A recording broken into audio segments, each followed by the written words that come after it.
some true lightweight lard meat. I mean, this is there's a reason they made this the prelim headliner. Brad Quake Riddell taking on Renato Moicano, and can't wait to see how this one materializes. Because as far as I'm concerned, these are two dudes who are going to come to absolutely throw down on the feet. I mean, maybe Moicano will try to mix in some grappling and try to use some of his BJJ on the ground, but I gotta imagine that these guys are just going to be coming to swing and bang for sure, and can't wait to see who has the advantage. Because Moicano, I mean, it's been a mixed bag. Sometimes when Moicano's on, he looks like one of the best fighters in the world, but it's not always that he is on. And most recently, he got pretty much smoked by Rafael Dos Nachos, and that was a fight where he was a last-second replacement. They fought at a 160-pound catch weight, and although he did get dominated, I mean, he kind of won that fifth round, and one could argue that RDA sort of like let off the gas a little bit, but nonetheless, Moicano was truly tough in that one, very difficult to put out, and Brad Riddell is historically another guy who I feel like has been very difficult to put out, but Jalen the Tarantula Turner was able to do that to him. So what are your thoughts on this one? Do you think that this is just another easy win for a peak Quake and City Kickboxing dominates this card, or can you see Moicano coming in this one as a slight favorite and maybe getting the job done? Who are you taking? Yeah, this is a very tough, tough one to pick because, Feather Boy over here, he's very good, and I'm a big fan of, Moicano. It's so hard because I can see either one, whoever has the better night, kind of take it, but I think I'm going to lean Moicano. The experience, and if you look at the people he's lost to, the pedigree and levels tests and the experience that he's fought against is on a whole level compared to Brad Riddell, to be honest.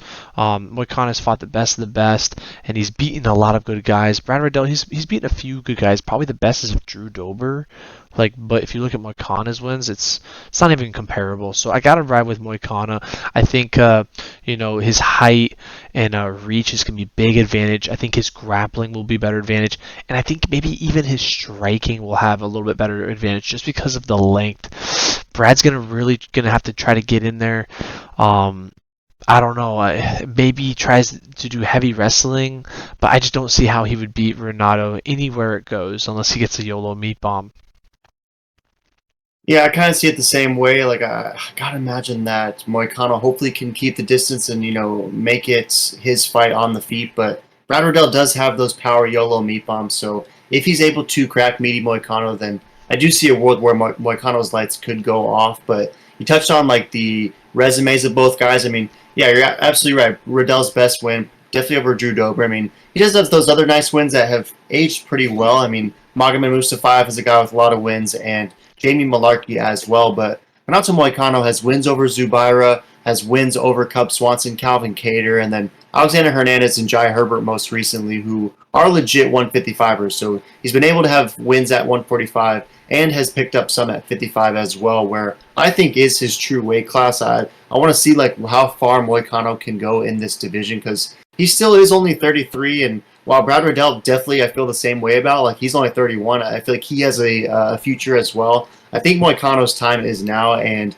if there's ever a statement fight opportunity, it's on UFC 281 in the prelim headlining spot, in a fight where there's going to be it's going to attract a lot of eyes and a great opportunity for Moicano to earn himself some new fans. So if you look at Tapology, 56% is rolling with Hanato, 44% is rolling with Quake Riddell, and a majority actually think Moicano gets that sub. Do you think that could be possible? Yeah, I think he could definitely get that sub. But honestly, I don't know. I think a finish will happen, but it's hard to say if he gets the knockout or sub. I could see either one. Probably sub's more likely. It all depends, where the fight goes, really. Yeah, I buy that for sure. And, he's going to have a little bit of a reach advantage, a little bit of a height advantage. I could see him, wrapping up Brad Riddell's neck and making it a light work finish for sure. And it would suck for Riddell because that'd be 3 straight tough finish losses in a row. And you would wonder what is next. But it's definitely not outside the realm of possibility that he does win this fight. I mean, it is a pick 'em for a reason. But nonetheless, I like Moicano. I like the value at around -125. And I'm rolling with Tapology. I think he gets a submission. Any last thoughts? No, I 100% agree. Throw in the comments who you got. You taking Featherboy or you taking Moicano?